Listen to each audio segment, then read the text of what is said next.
গণেশের এই তেলেভাজার মধ্যে একটা ব্যাপার আছে বুঝলি।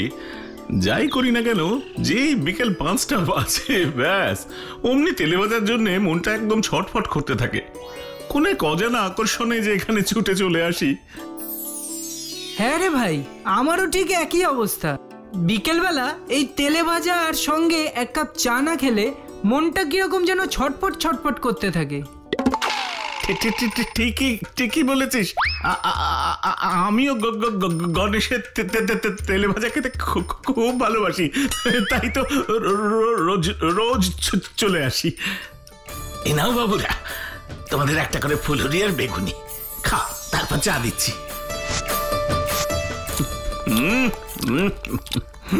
দারুণ দারুণ। বুঝলি বিপুল, এই তেলেভাজার দোকানের সঙ্গে আমার ছোটবেলার কত স্মৃতি যে জড়িয়ে আছে। স্কুল থেকে ফেরবার সময় রোজ একটা করে সিঙ্গাড়া খাওয়া ছিল আমার অভ্যেস। বাবা খুব বকাবকি করতেন, কিন্তু আমিও ছিলাম নাছোড়বান্দা, না খেয়ে কিছুতেই আমি ছাড়তাম না। তখন ছিলেন গণেশের বাবা হরি কাকা, উনিও আমায় খুব ভালোবাসতেন। তারপর তো সব এদিক ওদিক হয়ে গেল। কি হলো গো?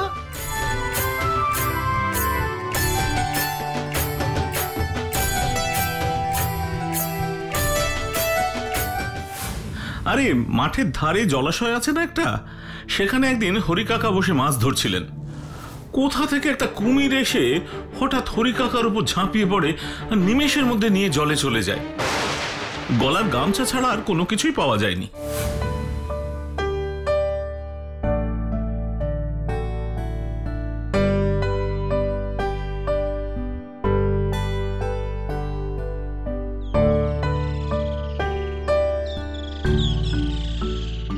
আজ খুব দেরি হয়ে গেছে, বেলা পড়ে এলো।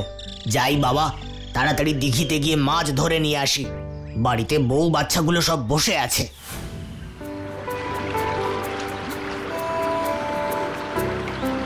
এই দিঘির মাছগুলো খাসা, কেন যে কেউ এখানে মাছ ধরতে আসে না।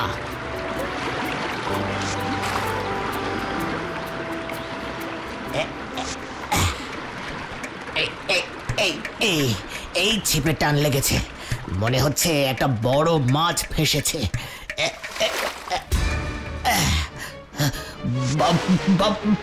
বাঁচাও, এই যে একটা আস্ত কুমির, বাঁচাও বাঁচাও। তারপর কি হলো? কি আর হবে, আমার বাবা কাকারা সেই সময় গণেশের পাশে দাঁড়িয়েছিলেন। সেই থেকে ওরা আমাদের প্রায় আত্মীয়ের মতন হয়ে গেছে। ভাবছি ওই জলাশয়টার কিছু একটা ব্যবস্থা করতে হবে। অনেক মানুষের প্রাণ অঘরে চলে গেছে ওই জলাশয়ে, এবার একটা কিছু না করলেই নয়। কিন্তু তুই আর আমি তো কিছু করতে পারবো না, এর জন্য তো আরো অনেক লোকের প্রয়োজন।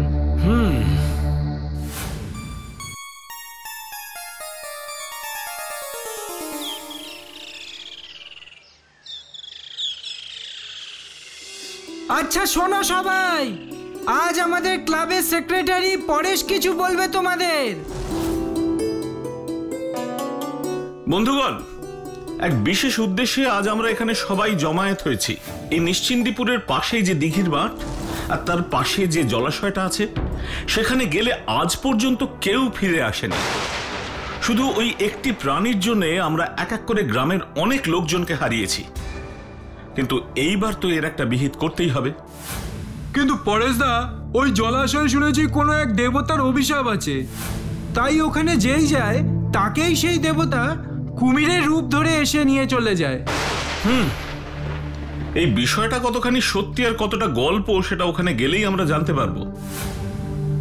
শোনো, আমার মাথায় একটা বুদ্ধি এসেছে।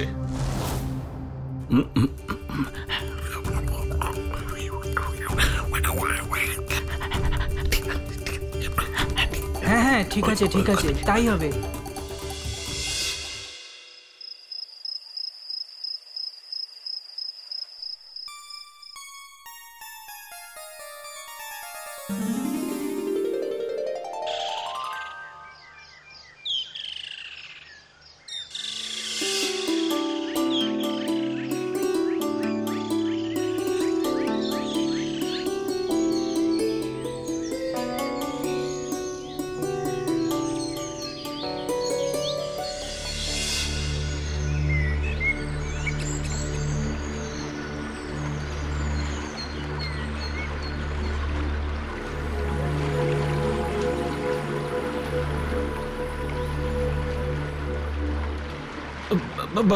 বাবা কি কি কি কি কি কি অন্ধকার গো।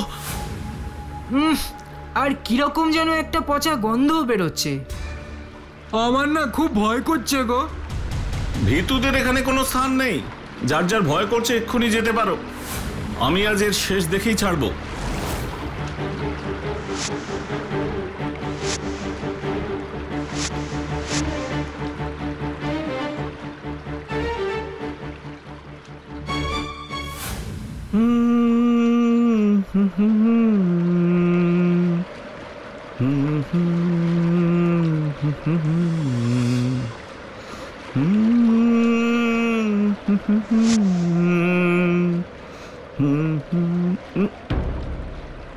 জলে কিরকম ভুড়ভুড়ি কাটছে না?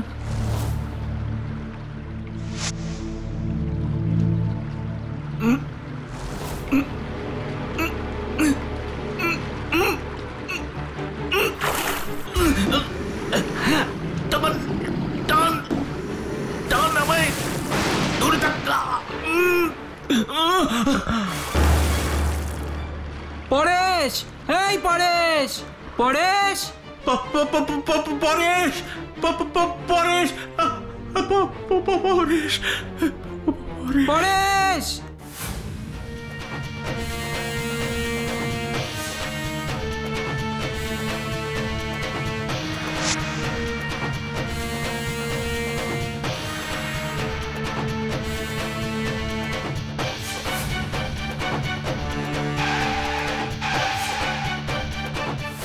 ও ভোলা কাকা, ভোলা কাকা, শিগগিরই বাইরে এসো।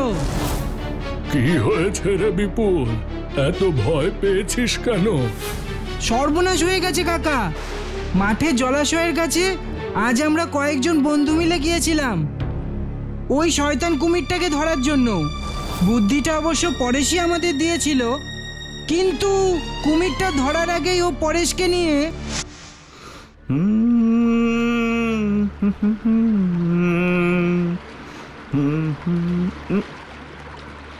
জলে কিরকম ভুড়ভুড়ি কাটছে না?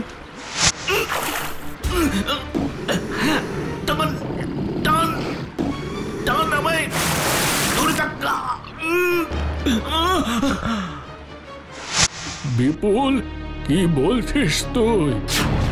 না না, এ আমার কি হলো গো? আমার একটা মাত্র বুকের ধন, তাকে এইভাবে ভগবান কেড়ে নিলেন কেন? কেন নিলেন?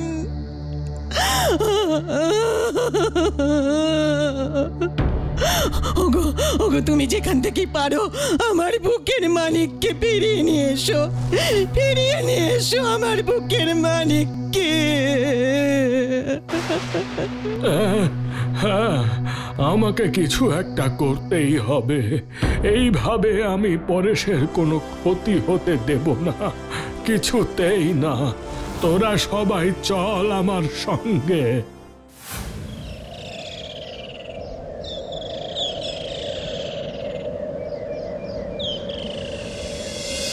হুজুর, বাঁচান হুজুর, বাঁচান, বাঁচান হুজুর, খুব বিপদ। হ্যাঁ, বিপদ?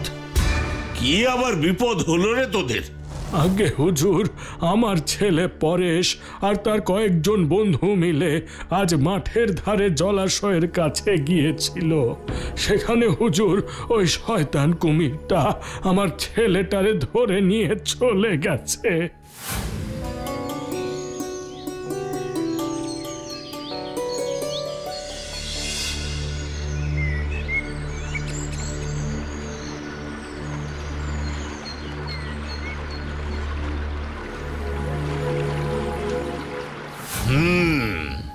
তা তোমার ছেলে হঠাৎ কাউকে কিছু না বলে ওখানে যেতে গেল কেন? আগে মোড়ল মশাই, ওই শয়তান কুমিরটাকে শাস্তি দেওয়ার জন্যই আমরা গিয়েছিলাম, কিন্তু তার আগেই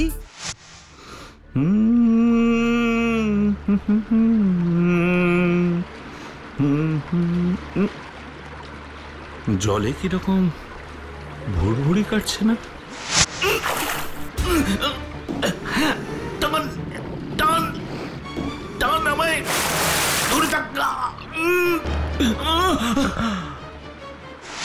ঠিক আছে, দেখছি কি করা যায়। তোমরা গাঁয়ের সব লোকদের জড়ো করো, আমি দেখি থানায় বড়বাবুকে খবর দিই। যত সব হয়েছে ঝামেলা।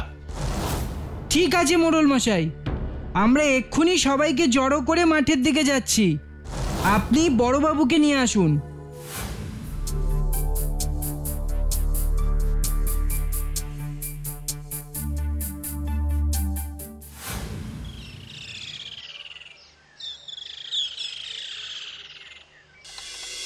কি আর বলবো বড়বাবু, এই আজকালকার ছেলেদের নিয়ে আমি আর পারি না। সব বড় বড় ওস্তাদ হয়ে গেছে। নে এবার ঠেলা সামলা। গিয়ে পড়লো একেবারে সোজা কুমিরের পেটে। বিষয়টা আমিও অনেক দিন ধরেই শুনেছি, এতদিন ওটা গুরুত্ব দিইনি, কিন্তু এখন দেখছি একটা কিছু না করলেই নয়। চলুন আর দেরি না করে নিজের চোখেই গিয়ে একবার দেখে আসি।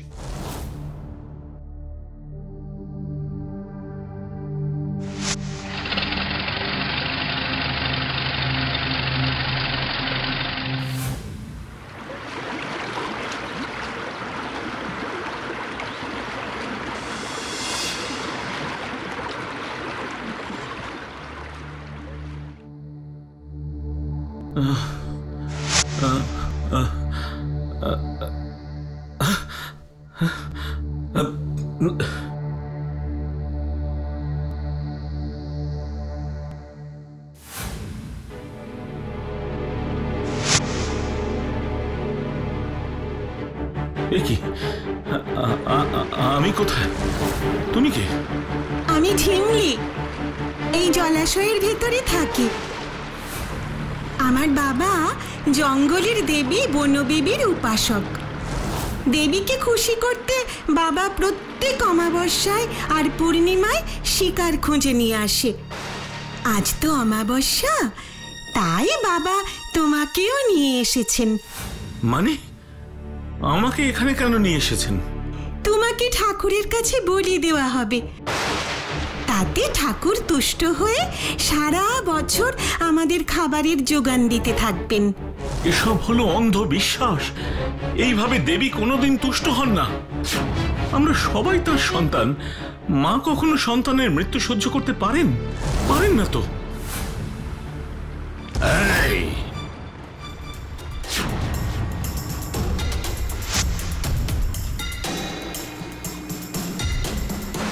খুব বড় বড় কথা বলছিস তুই কি জানিস যে দেবী আমাকে প্রত্যেক দিন দেখা দেন? মা নিজে আমাকে সেই কথা বলেছেন। তাই তো এতদিন ধরে আমার পূর্বপুরুষরা যে কাজ করে এসেছে আমিও সেই কাজই করছি। আমরাই কুমির সেজে এতদিন ধরে লোককে ধরে নিয়ে আসি। সবাই মনে করে কুমিরের পেটে বুঝি তাদের প্রাণ গেল, কিন্তু আসলে তারা মরে এইখানে এসে মায়ের অর্ঘ্য হিসেবে। তোমরা এটা ভুল করছো। মায়ের পুজো মনের ভক্তিতে হয়। সব মানুষই কিন্তু মায়ের সন্তান। সন্তানের মৃত্যু মা কোনোদিন চাইবেন না। অনেক কথা বলেছিস, এবার চল, পুজোর সময় হয়ে গেছে।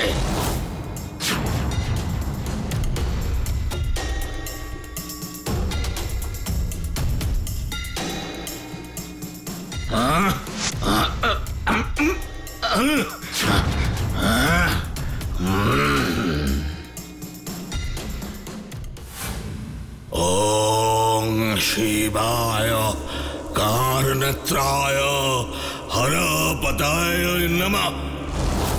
ওং শিবায় কারনেত্রায় হরপতায় নমঃ।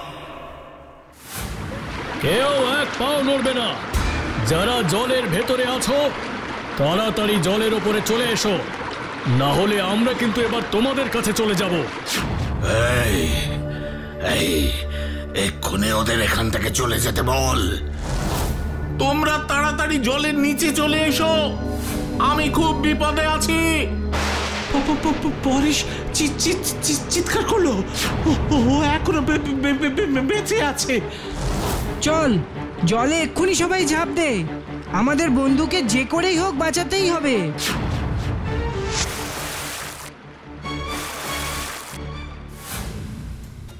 খবরদার আর এক পাও এগোবে না বলছি, তাহলে কিন্তু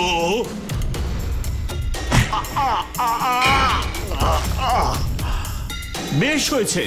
এই কাপালি কি কুমির সেজে আমাকে এখানে ধরে এনে এখন মারতে চাইছে? অনেক খেল দেখিয়েছো কুমির, এবার তোমার সব খেলা শেষ। এক্ষুনি একে হাত কড়া পরিয়ে ধরে নিয়ে যাও। আমাদের যে কি ভালো লাগছে তোকে ফিরে পেয়ে। আমরা তো ভেবেছিলাম তোকে আর বাপ আমার সোনা মানিক আমার, আয় বাবা আয়, চল চল বাড়ি চল বাবা, বাড়ি চল। তুমি খুবই বীরত্বের কাজ করেছো পরেশ, তবে একা একা কয়েকজন বন্ধু মিলে এখানে এসে একদম ঠিক করনি, একটু বেশি ঝুঁকি নিয়ে ফেলেছিলে। আমি ক্ষমা চাইছি তার জন্য বড় বাবু, তবে এখানে না এলে এই রহস্যটা তো কিছুতেই জানতে পারতাম না। এখানে আমার মতন আরো অনেকে বন্দী হয়ে আছে। ওই চোরা কুঠুরি পথ দিয়ে একটা ঘর আছে, সেখানে সবাইকে এই দুষ্টু লোকটা বন্দী করে রেখেছিল। আসুন আসুন, ওদেরকেও মুক্ত করতে হবে।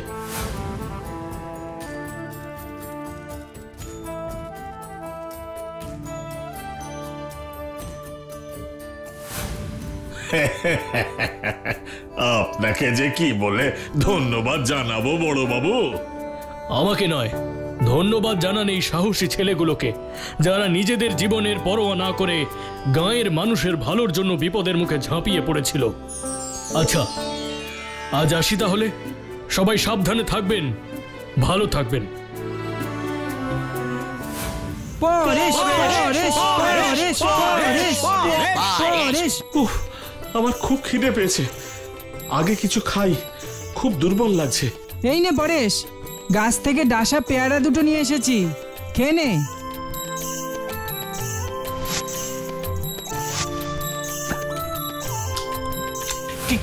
কি হয়েছিল রে পরেশ? একটু বল, একটু বল।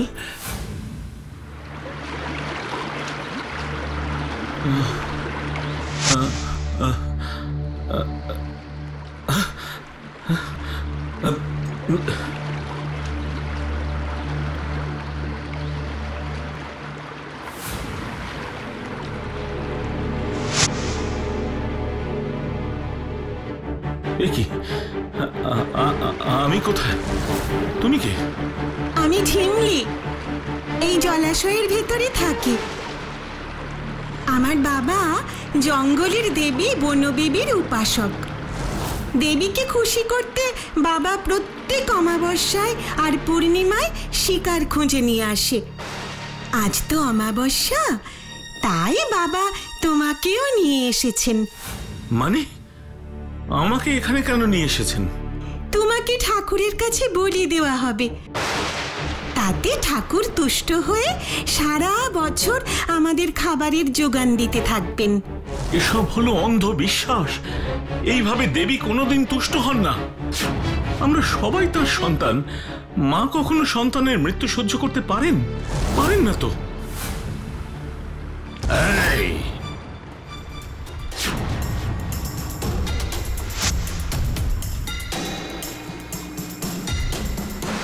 খুব বড় বড় কথা বলছিস তুই। তুই কি জানিস যে দেবী আমাকে প্রত্যেক দিন দেখা দেন?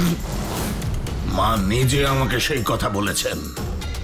তাই তো এতদিন ধরে আমার পূর্বপুরুষরা যে কাজ করে এসেছে, আমিও সেই কাজই করছি। আমরাই কুমির সেজে এতদিন ধরে লোককে ধরে নিয়ে আসি।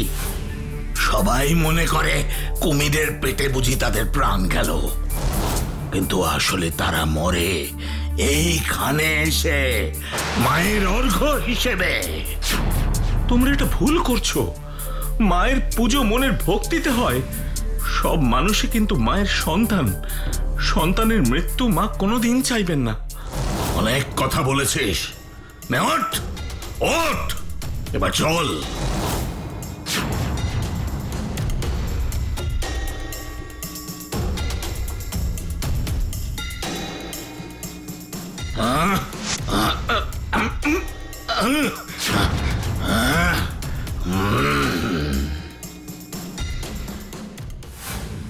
ওং শিবায় কারণে नेत्राय हरपताय नमः।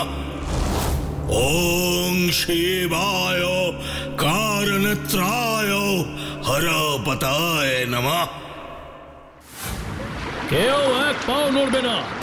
যারা জলের ভেতরে আছো তাড়াতাড়ি জলের ওপরে চলে এসো, না হলে আমরা কিন্তু এবার তোমাদের কাছে চলে যাব।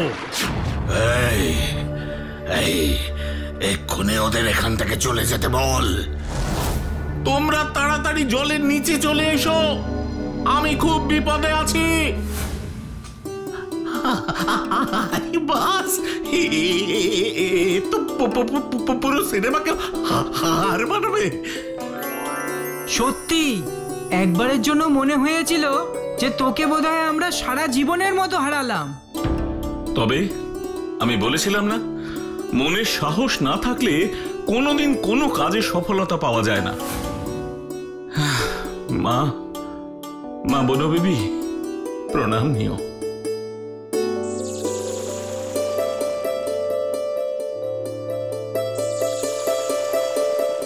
জগতের কল্যাণ হোক। ছোট বন্ধুরা, কেমন আছো তোমরা? হ্যাঁ, পড়াশুনো ঠিক করে করছো তো? না না, শুধু গল্প শুনলে হবে না, পড়াশুনো মন দিয়ে করতে হবে। এসো, আজ তোমাদের জন্য একটা নতুন গল্প নিয়ে এসেছি। বেচারাম মান্না নিতান্তই ভালো লোক, সৎ, নিষ্ঠাবান, আদর্শ পুরুষ। তিনকুলে থাকার বলতে এক দুঃসম্পর্কের পিসি, দীর্ঘদিনের কাঠের ব্যবসা, বেশ সচ্ছল পরিবার। কিন্তু তার এবং তার স্ত্রীর জীবনে একটাই দুঃখ, তাদের কোনো সন্তান নেই। হেন পীর বাবার দরগা নেই, হেন মন্দির নেই যেখানে মান্না পরিবার তাদের আকুতি জানাননি। এমন কোনো তাবিজ নেই যে তারা ধারণ করেননি। কিন্তু তাতে লাভের লাভ কিছুই হয়নি। শেষে মান্নাবাবুর বউয়ের বাবা ভোলানাথের প্রতি কঠোর ব্রত পালনের ফলস্বরূপ তাদের জীবনে খুশির কারণ হয়ে বিরাজমান হন তাদের একমাত্র সন্তান। আরে দাঁড়াও দাঁড়াও, এ কি হচ্ছে? সবাই এইভাবে অজ্ঞান হয়ে পড়ে যাচ্ছে কেন? চলো তো দেখি বিষয়টা কি। না না না, এ হতে পারে না। কিছুতেই আমি এই বিচ্ছিরি দেখতে ছেলেকে আমার ছেলে বলে মেনে নেব না। বাবা ভোলানাথ, শেষে তোমার মনে এই ছিল, সবাইকে সুন্দর সন্তান দাও, আর আমার বেলাতেই এমন বিচ্ছিরি কদাকার দেখতে ছেলে দিলে। না না, ওরে কে কোথায় আছিস? শিগগিরই আয় রে বাবা, ওর মুখে ঠান্ডা জলের ছিটা দে। বেচারা টানা 3 মাস না খেয়ে এক ঘরে থেকে বাবার পুজো করে তবে কিনা ছেলের মুখ দেখার সৌভাগ্য পেল।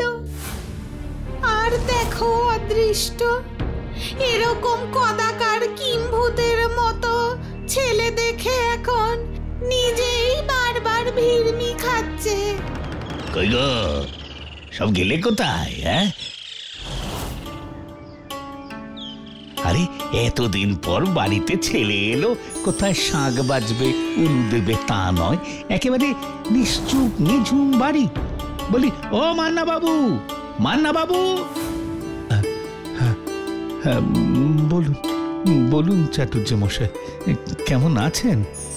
আরে আমার কথা ছাড়ুন মশাই, এখন তো আপনার খবর জানার পালা। তা কই আমাদের পাড়ার নতুন অতিথি? একটু নিয়ে আসুন বাইরে, মুখ দেখি। এই দেখুন না, হরেনের দোকানের নতুন গুড়ের সন্দেশ নিয়ে এসেছি। আর আপনি মশাই এরকম অপরাধীর মতো মুখ শুকিয়ে বসে আছেন কেন? কেন কেন যে সেটা বুঝতে পারছি না।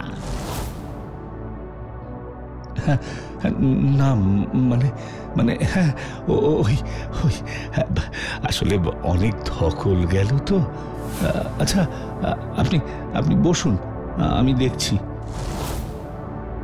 যাক বাবা, আমার পটকাটা তবুও একটা খেলার সঙ্গী পেল।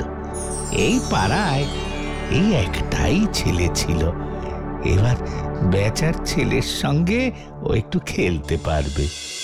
বলতে বলতেই বেচারা মোর ছেলেকে কোলে নিয়ে আসে, আর ওর সেই দিকে তাকিয়ে মুখ হা হয়ে যায়।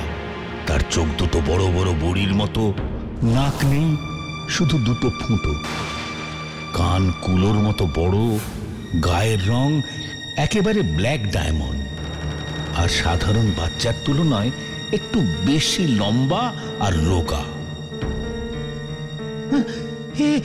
কে কে কে কে? বাবা ভোলানাথের কৃপায় এই সন্তান পেয়েছিল বলে বেচারাম তার নাম রাখল ভোলানাথ। যদিও বেচারাম বা তার বউ কেউ মন থেকে এই সন্তানকে মেনে নিতে পারেনি। যতই হোক, হাজার মানত করার পর পাওয়া নিজের সন্তান, তাই তাকে ফেলেও দিতে পারেনি। এইভাবে অনাদরে অবহেলায় ধীরে ধীরে বড় হতে থাকে ভোলানাথ। আর যতই সে বড় হতে থাকে ততই বাড়তে থাকে তার কীর্তিকলাপ।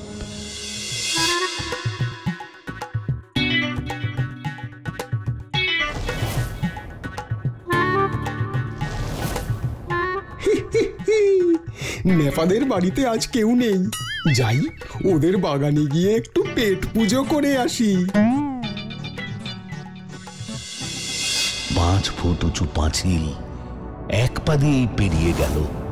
হাত দিয়ে উঁচু আম গাছ, জাম গাছ, লিচু গাছ থেকে ফল পেড়ে খেতে থাকলো। পুকুর থেকে হাত ডুবিয়ে মাছ ধরে কর্মরিয়ে চিবিয়ে খেয়ে নিল। আশেপাশের পাখি, কাঠবেড়ালি, কুকুর সবাই ওকে দেখে ভয়ে যে যার বাসায় লুকিয়ে পড়ল। খাবার পর একটা বড় ঢেকুর তুলল।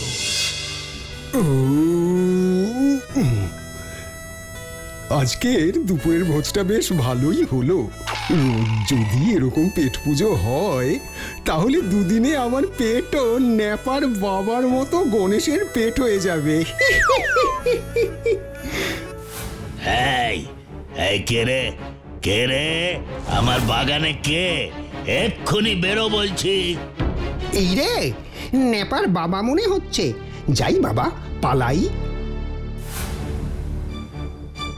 বলেই এক পা দিয়ে 5 ফুট উঁচু পাঁচিল টপকে যেই বেরোতে যাবে, অমনি হুড়মুড়িয়ে পাশের কলা গাছ শুদ্ধ উল্টে পড়ে সোজা পুকুরে।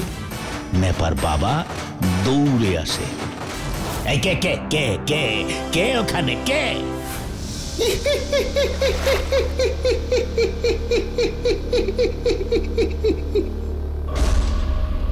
সেই হাসি দেখে নেপার বাবার আর তার বাড়ির লোকের 1 মাস অবধি হাসি বন্ধ হয়ে যায়।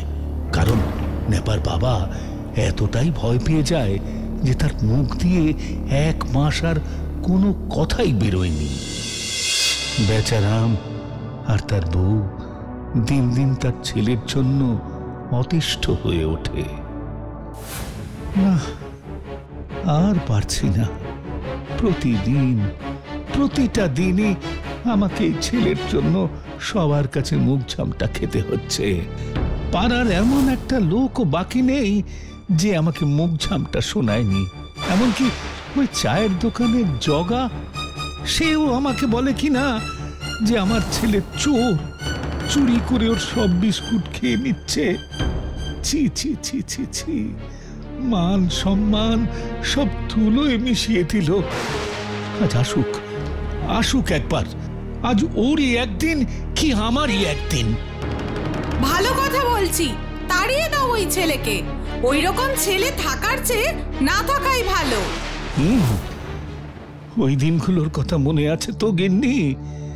যেদিন সন্তানের মুখ দেখবে বলে হন্যে হয়ে সব ঠাকুরের কাছে মাথা ঠুকেছ।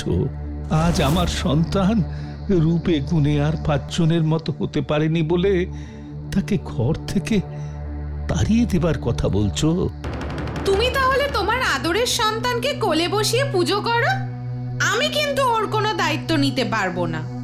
ওই রাক্ষসের মতো মিনিটে মিনিটে খাবারের যোগান দিতে আমি আর পারছি না। হয় ওর অন্য কোথাও ব্যবস্থা করো, না হলে আমাকে মুক্তি দাও। বেচারা চুপ করে থাকে। বাইরে থেকে সব কথা শুনছিল ভোলানাথ। আমার জন্য আমার বাবা মাকে কত কথা শুনতে হয়। ওদের জীবনের সুখ শান্তি সব আমি নষ্ট করে দিচ্ছি। না, আমি আর এখানে থাকবো না। এখান থেকে অনেক দূরে চলে যাব, যেখানে আমায় কেউ চিনবে না, কেউ জানবে না, সেরকম কোনো জায়গায়। ভালো থেকো তোমরা। এই বলে ভোলানাথ চুপচাপ বাড়ি থেকে বেরিয়ে যায়। সেদিন ছিল অমাবস্যার রাত। রাস্তা দিয়ে হেঁটে যাচ্ছে ভোলানাথ। মনে কষ্ট, তাই গান গাইছে মনের দুঃখে। আমি হলাম মিস্টার ভোলানাথ, কেউ দেয় না আমার সাথ। কিম্ভূত কিমাকার দেখতে, কিছুই তো পারিনি কো আমি শিখতে। হায় হায় হায় হায়, ভূতেরাও ভয় পায়, এতটাই খারাপ দেখতে।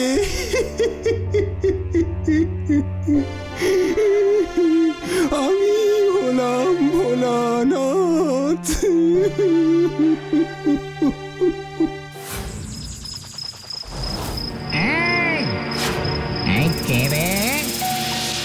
এই রাত দুপুরে বেসুরো গান গেয়ে আমার ঘুমটার 12টা 5 বাজিয়ে দিলি। কে? আগে আমি ভোলানাথ। আপনি কে? কোথায় আছেন? দেখতে পাচ্ছি না তো আপনাকে। আমি হলাম বেটে ভূত। আরে ওপরে দেখছিস কি? নিচে নিচে নিচে তাকা। এরকম ঢেঙা ছেলে মানুষ বাপের জন্মে তো দূরের কথা, মরার পরেও দেখিনি। বাবা, এখানে তো তোকে ভূত আর আমাকে মানুষ মনে হচ্ছে রে। আরে তুমি এখানে এত রাতে কি করছো? আরে এটা তো আমারই জায়গা, আমার বাড়ি। আমার বাড়িতে আমি থাকবো না? ও তাই বুঝি? তা তোমার বাড়ি কোথায়? ওই যে দেখছিস ছোট পাম গাছ, ওটাই আমার বাড়ি। বেটে তো, তাই খুব বেশি ওপরে উঠতে পারি না। কিন্তু তুমি এখানে এলে কি করে?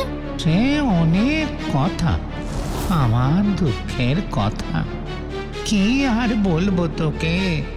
তার চেয়ে বরং তুই তোর কাহিনী বল।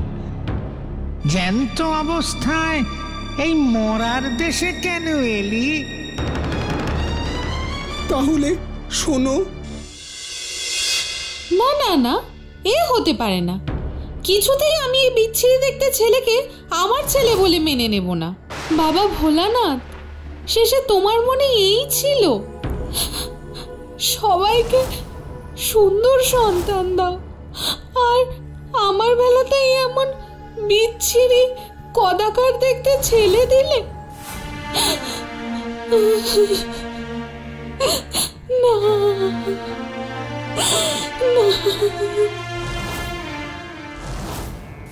টানা 3 মাস না খেয়ে এক ঘরে থেকে বাবার পুজো করে তবে কিনা ছেলের মুখ দেখার সৌভাগ্য পেল।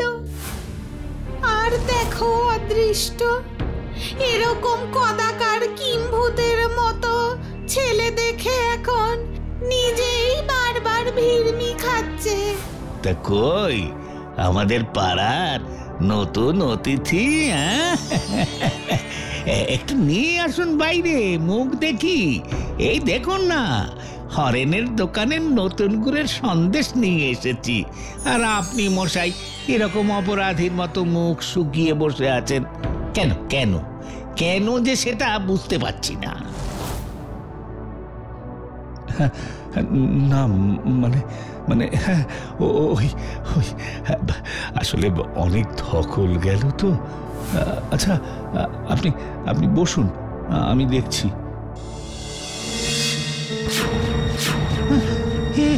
কে কে কে কে? আর পারছি না। প্রতিদিন, প্রতিটা দিনই আমাকে এই ছেলের জন্য সবার কাছে মুখ ঝামটা খেতে হচ্ছে। পাড়ার এমন একটা লোকও বাকি নেই যে আমাকে মুখ ঝামটা শোনায়নি। এমনকি ওই চায়ের দোকানের জগা, সেও আমাকে বলে কি না যে আমার ছেলে চোর, চুরি করে ওর সব বিস্কুট খেয়ে নিচ্ছে। ছি ছি ছি ছি ছি, মান সম্মান সব ধুলোয় মিশিয়ে দিল। আজ আসুক, আসুক একবার। আজ ওরই একদিন কি আমারই একদিন। ভালো কথা বলছি, তাড়িয়ে দাও ওই ছেলেকে। ওই রকম ছেলে থাকার চেয়ে না থাকাই ভালো। ওই দিনগুলোর কথা মনে আছে তো গিন্নি? যেদিন সন্তানের মুখ দেখবে বলে হন্যে হয়ে সব ঠাকুরের কাছে মাথা ঠুকেছ। আজ আমার সন্তান রূপে গুণে আর 5 জনের মতো হতে পারেনি বলে তাকে ঘর থেকে তাড়িয়ে দেবার কথা বলছো। তুমি তাহলে তোমার আদরের সন্তানকে কোলে বসিয়ে পুজো করো। আমি কিন্তু ওর কোনো দায়িত্ব নিতে পারবো না। ওই রাক্ষসের মতো মিনিটে মিনিটে খাবারের যোগান দিতে আমি আর পারছি না। হয় ওর অন্য কোথাও ব্যবস্থা করো, না হলে আমাকে মুক্তি দাও। আমার জন্য আমার বাবা মাকে কত কথা শুনতে হয়। ওদের জীবনের সুখ শান্তি সব আমি নষ্ট করে দিচ্ছি। না, আমি আর এখানে থাকবো না। এখান থেকে অনেক দূরে চলে যাব, যেখানে আমায় কেউ চিনবে না। এই হলো আমার দুঃখের কাহিনী। আমার জীবনের কাহিনীও অনেকটা তোমার মতোই। বেটে ছিলাম বলে সবাই বামুন বলে খেপাত। সংসারে থাকার মধ্যে ছিল বাবা। হঠাৎ একদিন ঝড়ের রাতে বাবার মাথায় বাজ পড়ে সেও মরে গেল। তারপর আমি নানা জায়গা ঘুরতে ঘুরতে শেষে সুযোগ পেলাম পরশুরামের ড্যান্স সার্কাসে। সেখানে জোকারের কাজ করতে শুরু করলাম। সেও আমার কপালে সইল না। ভুল করে কেউ বাঘের খাঁচার ছিটকিনি খুলে রেখেছিল। ব্যাস, পড়বি তো পর আমার সামনেই এসে পড়ল। তবে হ্যাঁ, মরবার আগে আমি বাঘকেও কষিয়ে 2 থাপ্পড় বসিয়ে দিয়েছিলাম। সেই জন্য ওই সার্কাসে আমার নাম হয়ে যায় বাঘ মারা জোকার। আমার নামে ওরা একটা মূর্তিও বানিয়েছে। বাহ বাহ, তোমার তো তাহলে খুব সাহস দেখছি। আচ্ছা, তোমার নামটাই তো জানা হলো না। আমার নাম হলো বেচু। আমাকে সবাই বেটে বেচু বলে ডাকতো। আমি তাহলে তোমাকে বেচুদা বলেই ডাকবো। হ্যাঁ হ্যাঁ হ্যাঁ হ্যাঁ, কিন্তু তুই কি এখানেই থাকবি বলে ঠিক করেছিস নাকি? হ্যাঁ, আমার আর কোথাও যাওয়ার জায়গা নেই ও বেচুদা। তাই তোমরা যদি থাকতে না দাও, তাহলে আমাকে রাস্তায় রাস্তায় ঘুরে বেড়াতে হবে। কিন্তু তুই এই গাছে গাছে থাকবি কি করে? ও আমি ঠিক ম্যানেজ করে নেব। আমি এমনিতেও তো দেখতে ভূতের মতোই, তোমাদেরই একজন মনে হয়। আর ওই 7 ফুট লম্বা হওয়ার জন্য গাছে চাপতেও আমার বিশেষ অসুবিধা হবে না, বুঝলে? তাই ও নিয়ে কোনো চাপই নিও না। তোকে দেখে অনেক ভূতেও লজ্জা পাবে। কি যে বলো তুমি। দাঁড়া দাঁড়া দাঁড়া, তোর সঙ্গে আমাদের এখানকার বাকি মেম্বারদের আলাপ করিয়ে দিই।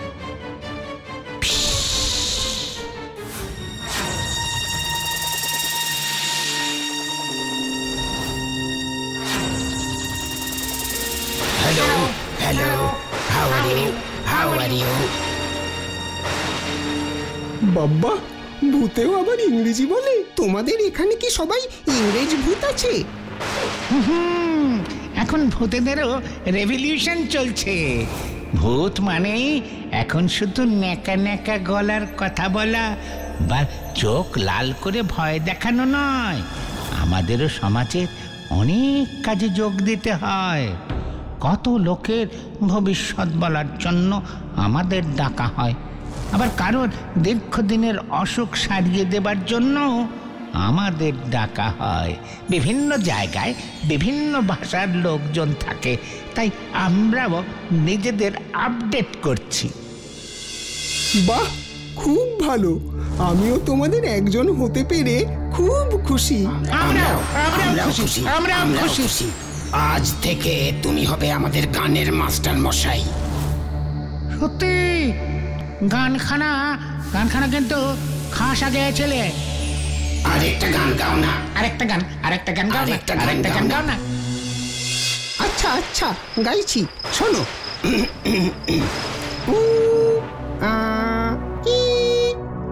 আহা কি আনন্দ নতুন ভূতের দেশে, নানা রকম তাদের নানান রঙের বেশে। দেখো দেখো কত শত ভূতের সমাহার, নেড়া রোগা মোটা বেটে ভূতের কি বাহার, আহা ভূতের কি বাহার।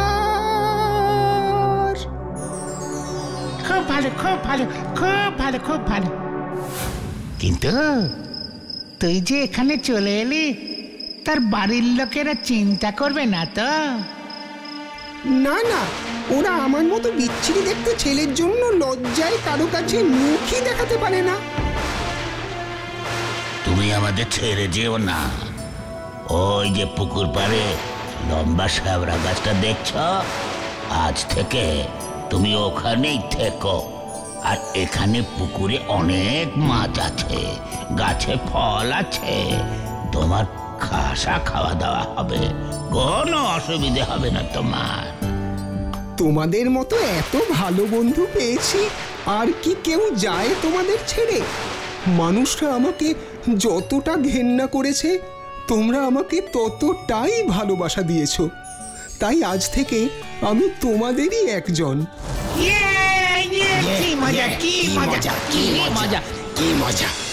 এইভাবে এক অলৌকিক পৃথিবীতে নিজের লৌকিক জীবনের আসল ছন্দ খুঁজে পেয়েছিল ভোলানাথ। আসলে বাবা ভোলানাথের আশীর্বাদে নন্দী ভৃঙ্গীদের সঙ্গেই তার জীবন অতিবাহিত হতে থাকে। ছোট্ট বন্ধুরা, আজ তোমাদের শোনাবো এক ভুতুড়ে জাহাজের গল্প। এই গল্পের নায়ক হলো অনির্বাণ। ওই দেখো, অনির্বাণ তার মামা বাবুর সঙ্গে বসে আছে। চলো দেখি, ওরা মনে হচ্ছে কোনো গম্ভীর বিষয়ে আলোচনা করছে। দেখি তো ওরা কি বিষয়ে আলোচনা করছে। কিরে অনি, তোদের খবর টবর সব ভালো তো? এবার অনেকদিন পরে এলি এদিকে। বাড়িতে সব ভালো আছে তো? সীমা মানে তোর মার হাঁপানিটা তো এই সময় একটু বাড়ে, আর তোর বাবারও তো হার্টের সমস্যা। সবার খবর ভালো তো? হ্যাঁ মামু, এখন বাবা মা সবাই ভালো আছেন। আসলে আমার রিসার্চের কাজে খুব ব্যস্ত হয়ে পড়েছি, তাই বিশেষ আর আসতে পারি না। হ্যাঁ, এখন সবাই তোরা খুব ব্যস্ত। এই বুড়ো মামার কথা কেন মনে থাকবে বল? তা তোর রিসার্চটা কি নিয়ে শুনি? আমার রিসার্চ মানে একটু অন্যরকম বিষয়ে আমি গবেষণা করছি। সচরাচর এই বিষয় নিয়ে কেউ তেমন নাড়াচাড়া করে না। তবে তুমি তো জানো মামু, তোমার এই ভাগ্নে বরাবরই একটু অন্যরকম, তাই আর কি। সে তো সবই জানি, সেই জন্মকাল থেকে তোকে দেখছি। সবাই যে পথে হাঁটে, তুই যাস ঠিক তার বিপরীত পথে। সে আর আমার জানতে বাকি আছে? হ্যাঁ, কিন্তু তোর গবেষণার বিষয়টা তো আমাকে এখনো বললি না। শুনলে তুমি হাসবে না তো? যদি কথা দাও হাসবে না, তাহলেই বলবো। আরে বাবা, একটা বিষয় নিয়ে তুই গবেষণা করছিস, সে তো খুব ভালো কথা। তা এ নিয়ে আমি খামোকা হাসতে যাব কেন? আরে বাবা, ভনিতা না করে বলেই ফেল না বাপু। আমি মানে আসলে ভূতবিদ্যা নিয়ে রিসার্চ করছি, যাকে বলে ওই প্যারানর্মাল সায়েন্স। ভূতবিদ্যা? মামু, তুমি কিন্তু কথা দিয়েছিলে যে হাসবে না, এটা কিন্তু ভালো হচ্ছে না। না না না না, মানে এই বিষয় নিয়ে কোনো সাধারণ মানুষ যে আবার গবেষণাও করে সেটা আমার জানা ছিল না। আমি তো বরাবর শুনে এসেছি যে বনে জঙ্গলে কাপালিকরাই নাকি এইসব ভূত টুত নিয়ে পড়ে থাকে। তুইও যে আবার এই বিষয় নিয়ে রিসার্চ করবি সেটা আমার ধারণার বাইরে ছিল ভাগ্নে। হেসে নাও, হেসে নাও। যখন আমার এই গবেষণা বিশ্বের দরবারে এক নবদিগন্তের উন্মোচন করবে, তখন দেখো সব জায়গায় কাগজে টিভিতে বড় বড় করে আমার নাম প্রকাশিত হয়েছে, সেদিন বুঝবে এই অনির আসল কদর। আমি সেই দিনের অপেক্ষায় থাকবো ভাগ্নে। কিন্তু একটা বিষয় আমি কিছুতেই বুঝতে পারছি না ভাগ্নে, যে পৃথিবীতে তো অজানা অনেক বিষয় আছে, তা হঠাৎ তুই এই রকম একটা বিষয় নিয়ে কেন গবেষণা করতে গেলি? আসলে মামু, আমি জগতের কাছে এটাই দেখাতে চাই যে ভূত বা অলৌকিক যে শক্তি আমাদের আশেপাশে সর্বদা বিরাজমান, তা কিন্তু সব সময় ক্ষতি করবার জন্য নয়। চাইলে আমরা তাদের থেকে উপকারও পেতে পারি। এই শক্তিকে কাজে লাগিয়ে আমরা অনেক অসাধ্য সাধন করতে পারি। আর এটাই হলো আমার কাছে একটা চ্যালেঞ্জ। অল দ্য বেস্ট ভাগ্নে, কিন্তু মামা হিসেবে একটা উপদেশ অবশ্যই দেব, যাই করো সাবধানে করো। নবদিগন্ত উন্মোচনের চক্করে আবার নিজের জীবনকে বিপদে ফেলো না। তুমি পারো বটে। হ্যাঁ মামু, নিশ্চয়ই তোমার কথা মনে রাখবো। তুই এখন রেস্ট নে, আমি একটু বাজারটা ঘুরে আসি। দুপুরে জমিয়ে কচি পাঠার মাংস আর বাসমতি চালের পোলাও খাওয়া যাবে। ওকে মামু, ডান। কি ভাগ্নে, কেমন লাগলো আজকের মধ্যাহ্ন ভোজন? ফ্যান্টাস্টিক মামু। হরি কাকা এত ভালো মাংসের ঝোলটা রান্না করেছিল যে আমি তো এখনো আঙুল চেটে যাচ্ছি। যাই একটু গড়িয়ে নি, দুপুরটা আমার আবার খুব আলস্যি লাগে। ঠিক আছে মামু, তুমি রেস্ট নাও। আমি বরং একটু আশপাশটা ঘুরে আসি। কতদিন পরে এলাম, বোধহয় অনেক কিছু চেঞ্জ হয়ে গেছে, তাই না? তা হয়েছে বই কি, আগের মতো অত বন জঙ্গলও নেই, আর তেমন বন্য শেয়াল কুকুরের উপদ্রব নেই। এখন সব বড় বড় বাড়ি আর শপিং মলের বারবারন্ত। তবে ঝিলের দিকটা বেশ শান্ত নিরিবিলি আছে, এতটাই শান্ত যে দিনের বেলাতেও বেশ গা ছমছম করে। এই নারায়ণপুরের ভুতুরে স্থান হয়েছে এখন ওটা। ভুতুরে স্থান মানে? কেন মামু, ভুতুরে স্থান কেন? জানি না। লোকে বলে যে ওখানে নাকি কি সব অদ্ভুত সব শব্দ শোনা যায়, রাতের দিকে নাকি মাঝে মাঝে অদ্ভুত সব আলো দেখা যায়। তবে সবই শোনা কথা, আমি আজ অব্দি নিজের চোখে কিছু দেখিনি। কিন্তু দেখিস, তোকে আবার এইসব বলাও খুব বিপদ। তুই আবার ওখানেই আজ এইসব নিয়ে এক্সপেরিমেন্ট করতে চলে যাস না। সবে এসেছিস, একটু এদিক ওদিক ঘুরে সন্ধ্যের আগেই ফিরে আসিস বাবা। আরে না না মামু, তুমি নিশ্চিন্ত থাকো, আমি সন্ধ্যের আগেই ফিরে আসবো। আচ্ছা, আমি আসি কেমন?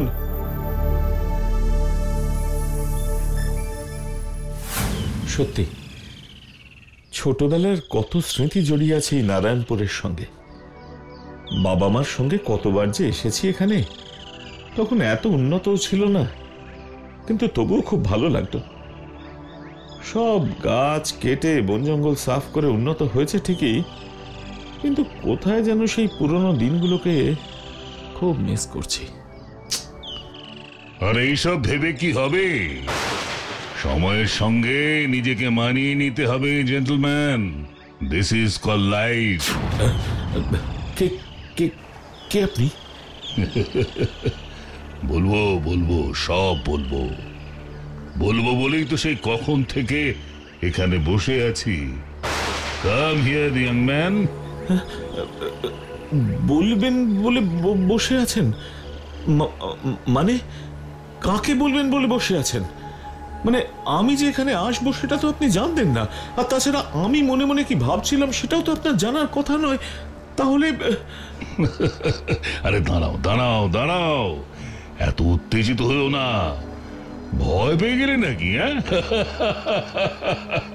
ভয় পাবো কেন? মানে আপনি এখানে একলা? মানে শুনেছি যে এই জায়গাটা ভালো না। এখানে নানা রকম ভূতের উপদ্রব দেখা যায়, কত শব্দ শোনা যায়। এই শব্দ না মানে থাক থাক থাক, আসলে আমি এখানে শান্তির খোঁজে আসি। চুপ করে এই ঝিলের জলের সামনে বসে থাকতে আমার বেশ লাগে।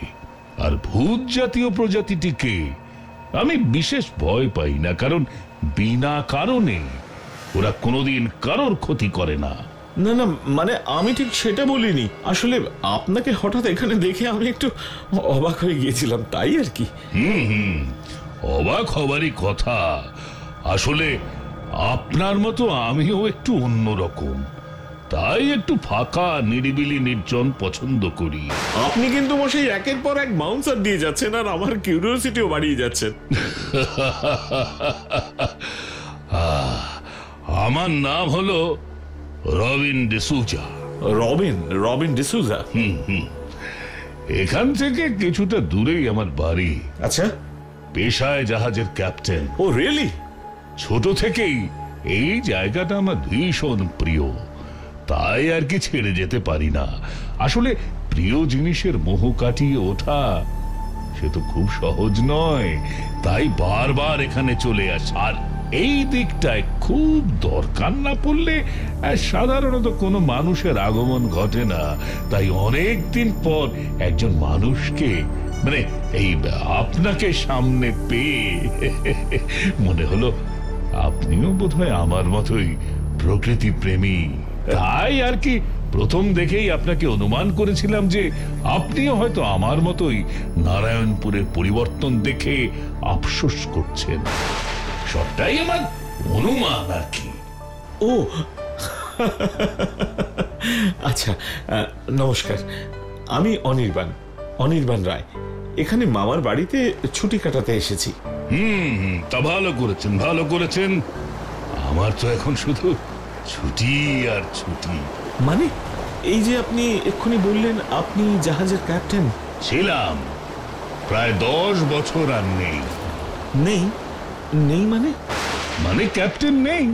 ও আচ্ছা, তার মানে রিটায়ার করে গেছেন বুঝি? আপনার তাহলে নিশ্চয়ই অনেক দেশ ঘোরা হয়ে গেছে, আর অনেক অভিজ্ঞতাও হয়েছে। হ্যাঁ, অনেক অভিজ্ঞতা, সব ভেতরে জমা করে কত বছর অপেক্ষা করছি। কাউকে বলতে পারি না, কেউ শুনতেও চায় না আমার এই কথা। শুনবে? তুমি শুনবে আমার কথা? খুব টায়ার্ড লাগছে নিক, চোখ দুটো বুঝে আসছে। এক কাপ কফি হলে মন্দ হতো না। ও শিওর, আমি এক্ষুনি নিয়ে আসছি রবিন।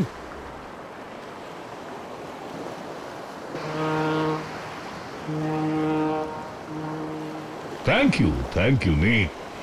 তুমি শুধু আমার সহকর্মী নও, তার সঙ্গে আমার একজন খুব ভালো বন্ধু। হ্যাঁ, আর আপদে বিপদে আসল বন্ধুই সব সময় পাশে থাকে। এবার যাও, একটু রেস্ট নাও। জাহাজের বাকি সবাই ঘুমিয়ে পড়েছে, তুমিও একটু রেস্ট নিয়ে নাও, ততক্ষণ আমি থাকছি এখানে। থ্যাঙ্কস এগেন নিক। তুমি সত্যিই আমার খুব ভালো বন্ধু, খুব ভালো বন্ধু।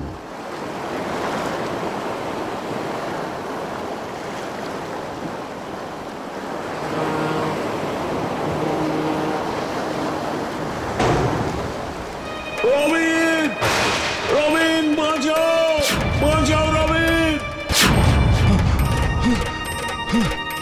রবিন, রবিন, ওই দেখো, ওই দেখো। ও মাই গড, এটা কি? আমাদের বাকি জাহাজের লোকেরাও খুব ভয় পেয়ে গেছে মনে হচ্ছে। শুনতে পাচ্ছ ওদের গলার আওয়াজ?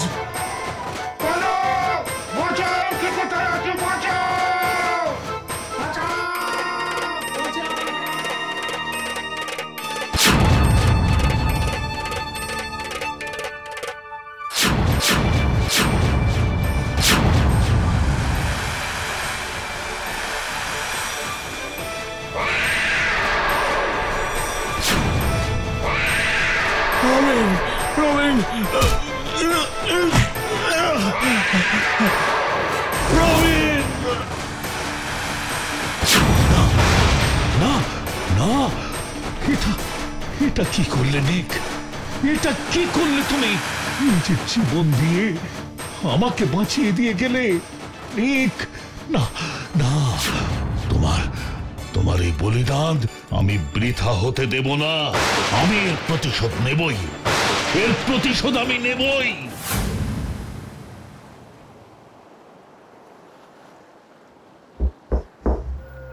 May I come in, Captain? Captain? Captain? বলুন। আমি জানি ক্যাপ্টেন, কাল যা হয়েছে তা আপনার পক্ষে কিছুতেই ভোলা সম্ভব নয়। আমরা কেউ কালকের রাতের ঘটনা ভুলতে পারছি না। আসলে এসবই এই জাহাজের জন্য, এই অভিশপ্ত জাহাজের দানবটা মার্কো পোলো নামে এক কর্মী বৃদ্ধকে এই জাহাজের মালিক হ্যামিল্টন গুলি করে হত্যা করেছিল।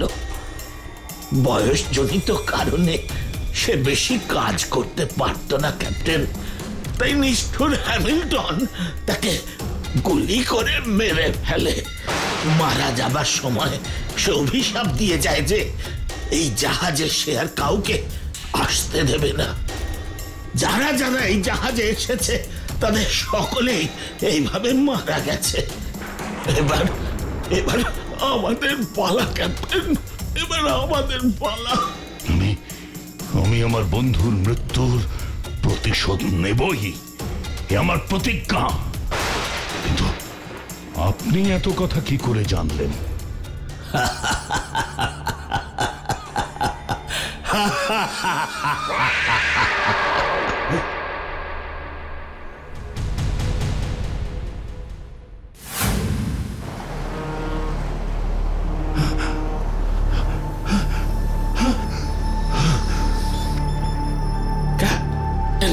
ক্যাপ্টেন সাবধান, আবার সেই ভয়ানক দানব এদিকে আসছে।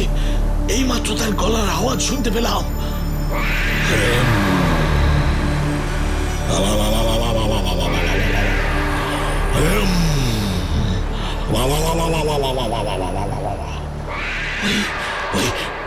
ক্যাপ্টেন, ক্যাপ্টেন শুনলেন?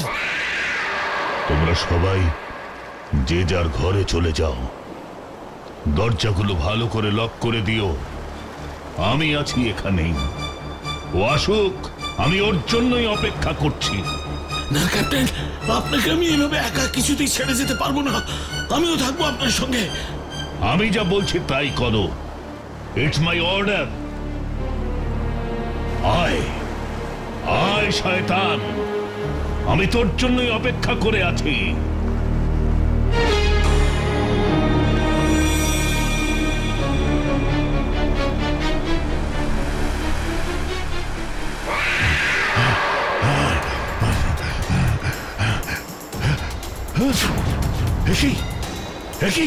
তুমি তুমি আজ সকালে?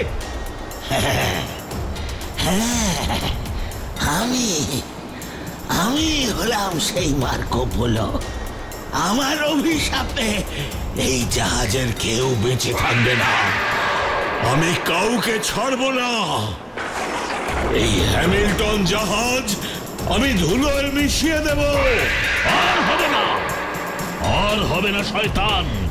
তুই আমার বন্ধুকে আমার থেকে কেড়ে নিয়েছিস, আজই তোর একদিন কি আমারই একদিন।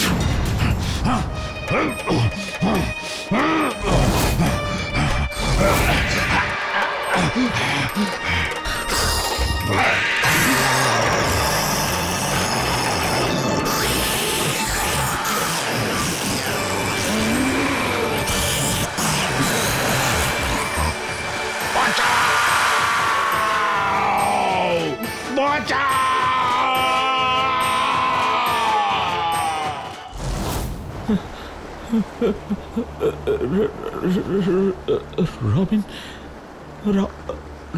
রবিন মানে তো তুমি ছিলে,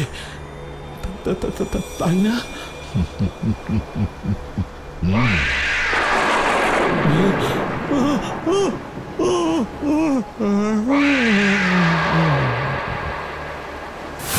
দেখো দেখি কোথায় যে গেল ছেলেটা। প্রায় পুরো এলাকাটাই তো চষে ফেললাম, কিন্তু ছেলেটার তো কোথাও দেখা পেলাম না। যাই যাই দেখি, একবার ঝিলের দিকটায় যাই।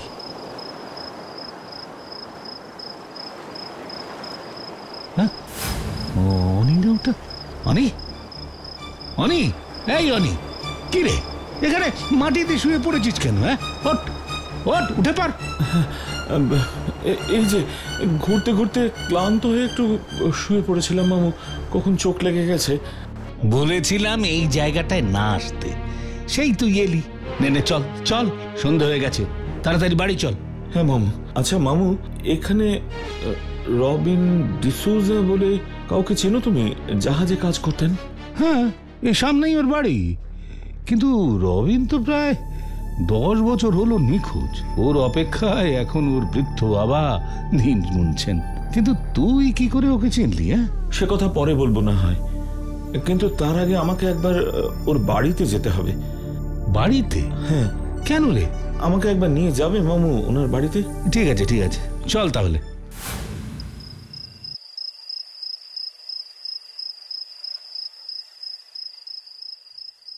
এই যে এই যে এটাই হলো রবিন ডিসুজার বাড়ি। এটাই বাড়ি?